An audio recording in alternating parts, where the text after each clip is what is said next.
Alright guys, sealer is sprayed. Actually sprayed a little bit darker than I wanted to. Ended up mixing it about 50-50 with the gray and the black, and then reducing 4:1, activating 4:1. Really like that sealer. That's one coat, nice coverage, laid out nice and smooth. Yes, there's some dust in it. Am I surprised? Not even a little bit. I said I'm gonna be buffing anyways, so I don't really get too carried away with this kind of stuff. I mean, if I was doing a show car here, yeah, floor would be masked and wet and everything else, but really looks nice. I'm real happy here so far. And this color is going to cover that very nicely, I think. So, sealer is on. Looks nice, looks nice. Still pretty happy with this Finex gun. I'm still dialing it in. It's kind of honestly, I don't really spray with the manufacturer's recommendations for pressures and stuff. I've always sprayed by ear, by sound. What does the gun sound like? Is it, between what it sounds like and what it's spraying like, tell me where I need to go with gun direction. So I'm real happy with that. I had mentioned earlier, I don't know if you guys caught that or not, but throwing a ground chain on. I don't know if any of you guys do this or not, but I was told this a long time ago by an old-time painter. So whenever you paint something, you need to ground what you're painting. It'll help keep your dust down.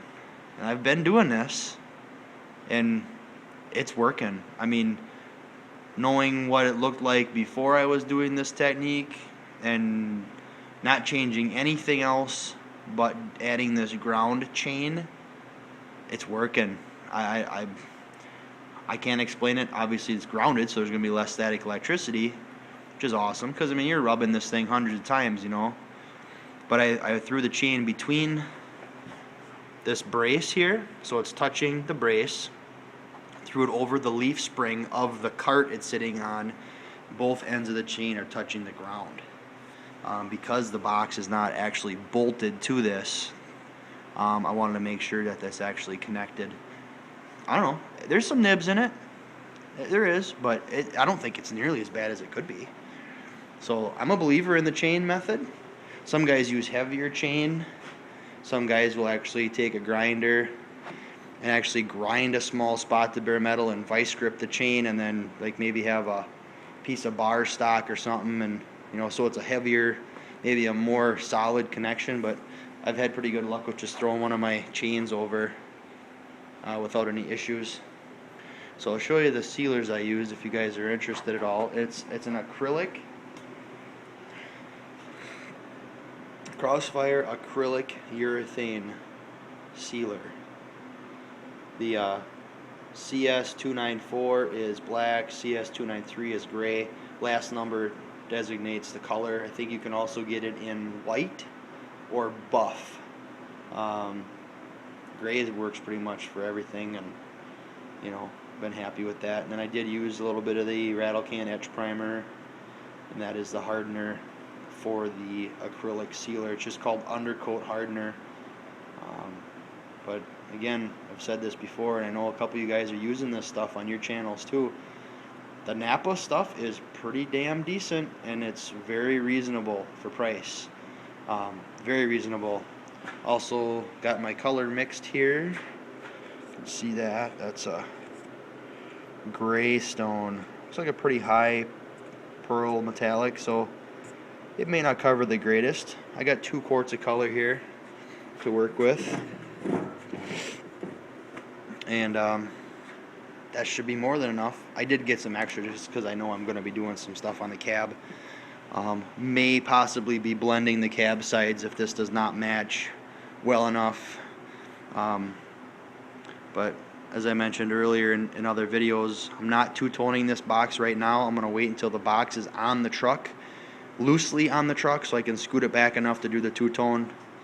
And then at that time I'll do the flares and all that stuff. So this is what we're looking at. I'm pretty close to being ready to tack here in base. I let this stuff sit about 20 minutes.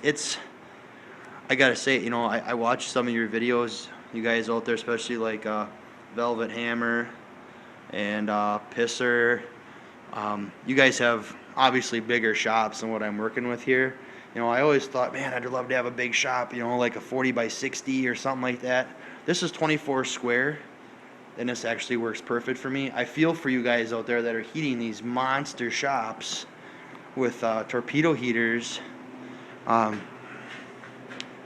my heat right there, guys. 220. It's just got a roll dial on the front. It doesn't really have a temperature setting because it depends on how cold it is outside. But let me tell you, can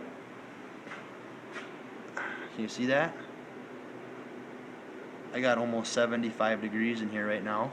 On this corner, let me walk over to this other corner. I got thermometers all over in here. So that one say about 65.